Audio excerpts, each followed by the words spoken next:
కేరళలో ఒక సంఘటన అందరినీ షాక్‌కి గురిచేసింది. మనుషులింత క్రూరంగా ఉంటారని చెప్పి ఇప్పుడందరూ ఆలోచిస్తున్నారనమాట. అసలేంటి ఆ సంఘటన? 2022లో జరిగింది ఈ సంఘటన. గ్రీష్మ అనే ఒక అమ్మాయి, ఒక అబ్బాయితో చాలా ఇంటిమేట్‌గా ఉండేదనమాట. తర్వాత ఆ అబ్బాయిని వదిలించుకుందాం అనుకుంది. ఈ అమ్మాయికి వేరే పెళ్లి కుదిరింది.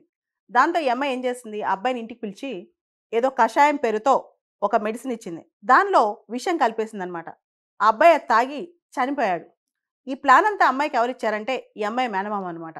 ఈ అమ్మాయి చదువుకోలేదా అంటే బాగా చదువుకుంది. అన్నీ బావుంటాయి, కల్చర్డ్ ఫ్యామిలీ. కానీ అమ్మాయి చేసిన పని ఇది.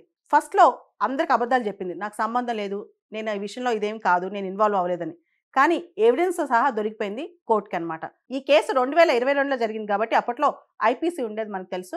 సెక్షన్ 302, 328 ఇలా రకరకాల సెక్షన్స్‌లో ఆ అమ్మాయి పైన కేసు బుక్ అయిందనమాట. ఆ కేసు ప్రూవ్ అయింది. నిన్న కేరళలో సెషన్స్ కోర్టు ఆ అమ్మాయికి ఉరిశిక్ష విధించింది. దానికి సంబంధించి ఇప్పుడు దేశవ్యాప్తంగా చర్చ జరుగుతుంది. భారతదేశంలో Bachchan Singh versus state of Punjab అనే కేసులో rarest of the rare case అనే డాక్టర్ని తీసుకొచ్చారు. Rarest of the rare case అంటే చాలా అరుదైన కేసెస్లోనే ప్రపంచంలో సమాజంలో ఒక కలెక్టివ్ కాన్షైన్స్ అంటే సమాజంలో అందరికీ ఇది చాలా తప్పు అని ఒక హేయమైన చర్యకే ఉరిశిక్ష విధిస్తారనమాట. అన్ని మర్డర్లకి అన్ని రేపులకి భారతదేశంలో ఉరిశిక్ష విధించరు. ఈ అమ్మాయి చేసిన చర్య చాలా హేయమైనదిగా అమానవీయమైనదిగా కోర్టు ప్రకటించిందనమాట. ఇక్కడ క్రైమ్‌లో మెన్స్రీ అనేది ఒక కాన్సెప్ట్ ఉంటుంది. మెన్స్రీ అంటే గిల్టీ ఇంటెన్షన్.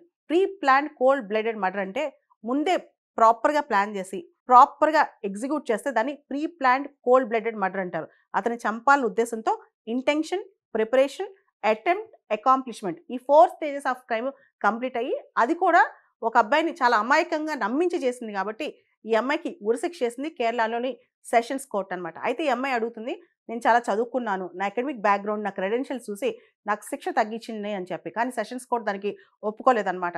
భారతదేశంలో చూస్తే ఇలాంటి కేసెస్ కొన్ని ఇంతకు ముందు కూడా జరిగాయి. Nanavati versus state of Maharashtra కేసులో నానావతి అనే వ్యక్తి కావాలనే తన భార్యతో అక్రమ సంబంధం కలిగి ఉన్న వ్యక్తిని చంపేశాడని చెప్పి అప్పట్లో ఎలిగేషన్స్ ఉన్నాయి. ఆ తర్వాత అతనికి కొంత శిక్ష పడటం, ఆ శిక్ష కమ్యూట్ అవ్వటం ఇవన్నీ జరిగిందనమాట.